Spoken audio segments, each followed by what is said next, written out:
Welcome back. इस video में अब हम एग्रीगेशंस को देखेंगे कि हम मल्टीपल जो एग्रीगेशंस हैं सम, एवरेजेस, मिनिमम, मैक्सिमम, काउंट या फिर काउंट डिस्टिंक्ट हम करना चाहते हैं। सो हम सिंपली बटन्स के थ्रू अपने डेटा के ऊपर ये कैलकुलेशंस किस तरह परफॉर्म कर सकते हैं एक टेबल के अंदर। सो चलिए स्टार्ट करते हैं। यहाँ पे हम सिंपल एक कोई टेबल बना लेंगे जो कि हम पिछली वीडियोस में भी बनाते आ रहे हैं और सेम फील्ड्स को हम यूज़ करेंगे।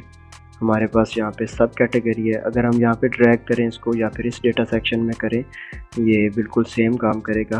प्रॉफिट है, क्वांटिटी है एंड देन हमारे पास सेल्स है।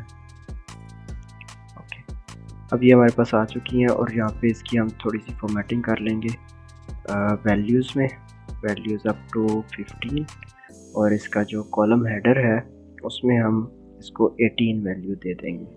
अब मैं यहाँ पे एवरेज चाहता हूँ, ये इसकी डाटा टाइप चेंज हुई हुई है जो कि हम यहाँ पे आके अपने, अब यहाँ पे सम लिखा हुआ है और यहाँ पे परसेंटेज सिलेक्ट हुई हुई है।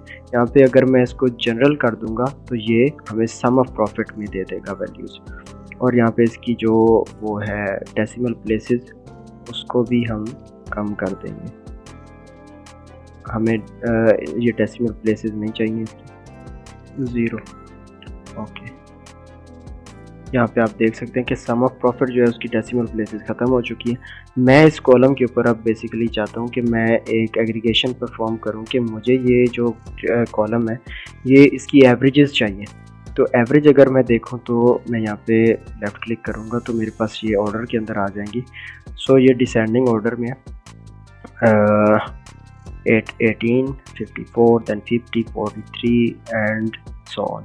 सो हमारे पास ये वैल्यूज़ बिल्कुल एक एवरेज फॉर्मेट के अंदर एक कॉलम की रिफ्लेक्ट हो चुकी हैं।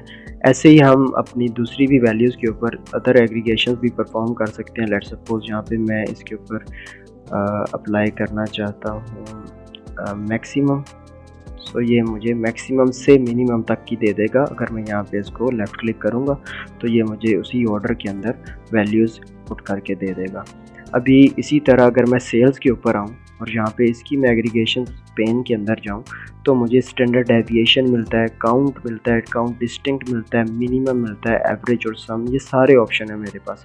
अगर मैं यहाँ पे मैक्सिमम हम पहले कर चुके हैं, अगर मैं मिनिमम करता हूँ तो वो मुझे मिनिमम जो वैल्यूज़ हैं वो इसके अंदर दे देगा पर्टिकुलरली। और अगर मैं इसको एक ऑर्डर के अंदर करता हूँ तो ये हमें एक उसका डिसेंडिंग ऑर्डर दे देगा कि इस ऑर्डर के थ्रू आपकी वैल्यूज़ और ये वाले जो प्रोडक्ट्स हैं इनके अगेंस्ट मिनिमम वैल्यूज़ कौन सी हैं और मैक्सिमम वैल्यूज़ कौन सी हैं।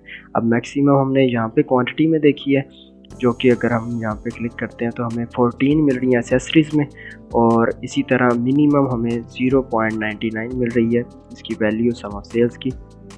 So that's how you can perform aggregations on your table.